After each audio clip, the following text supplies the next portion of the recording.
Hi, everybody. This is Don Crowther. So I was thinking about my high school days. I had a class that I took every year for the 3 years of high school. And that class I had probably, I can't remember whether I had 4 or 5 teachers for that class across those 3 years because there were 2 semesters each time. But I can absolutely tell you which one of those teachers was my favorite and why. So my favorite was a man named Tim Carver, who may just watch this because he's still a friend of mine and occasionally checks in with me. And I always loved him for one specific reason. And that was because he was an amazing storyteller. And he had a lot of them. He was constantly sharing stories and they were great. And they took us into his world when he was in high school. And they were funny and everything else like that. And as I was thinking about that, I started thinking, what is it about stories that make them so powerful? Now, I've got books and books back there about stories and the art of telling stories and putting them together.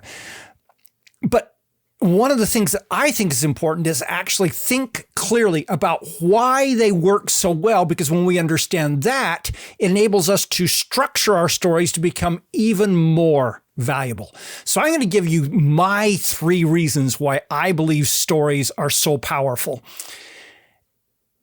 And I'd love to hear your thoughts too. Number 1. The main reason why stories are so powerful is that they create emotion. And when those emotional triggers start firing off in our brains, that does all kinds of amazing things that flow through all the other elements of the power of stories. So if you think about it for just a minute, there are a few people in this world who their math class was their favorite class. But I bet you that if you were not a math and science person, math was not your favorite class. And one of the major reasons was because math teachers rarely tell stories. They want to show you data. They want to show you algorithms. They want to show you proofs. They want to show you all those things. There's very little emotion that happens in a math classroom other than failure. Now, I realize if I was great at math, I might have had all kinds of success that happened there. But for me, the primary emotion that happened to me in algebra class was failure. Those aren't powerful emotions that I want to peg my favorite classes to. When we think about the power of all those good chemicals that fire off in our brains that are connected with stories, that's the power that runs through all of these elements that make stories so valuable. Number 2, this is directly connected to the emotions, but the connection that happens with stories. So again, I am not going to connect to you by showing you data, even if I show you data in a very motivational style. Even if I get really excited about the data, you're probably still not going to remember the data as much as if I tell you a story that illustrates that. That's where that connection happens. My guess is that if you think back to one of your relatives who you knew growing up who is now passed on, and you think about them, what is probably happening is that you're thinking about the connections and you're thinking about the stories of where you mutually experienced something together.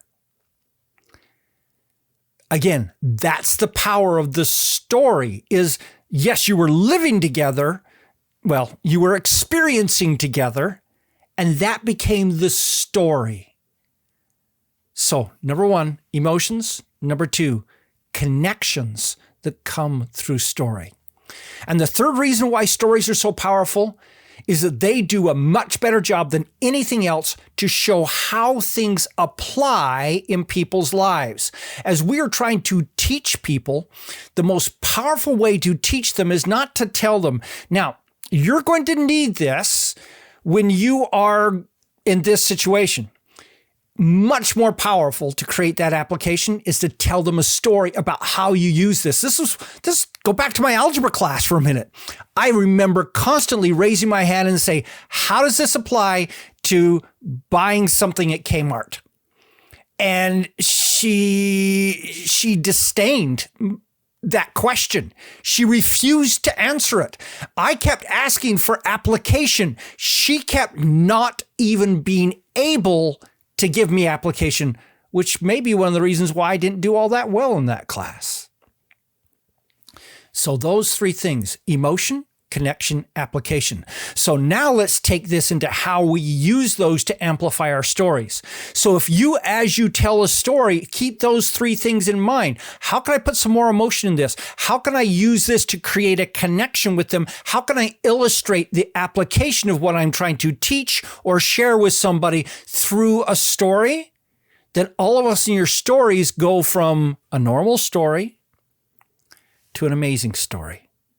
And all of a sudden, their relationship goes from a normal relationship to an amazing relationship. Just like my teacher, my friend, Tim Carver, who I took that class 39 years ago. Yet I still remember him, and I still value the relationship that was created with me because Tim told stories, and he told them well.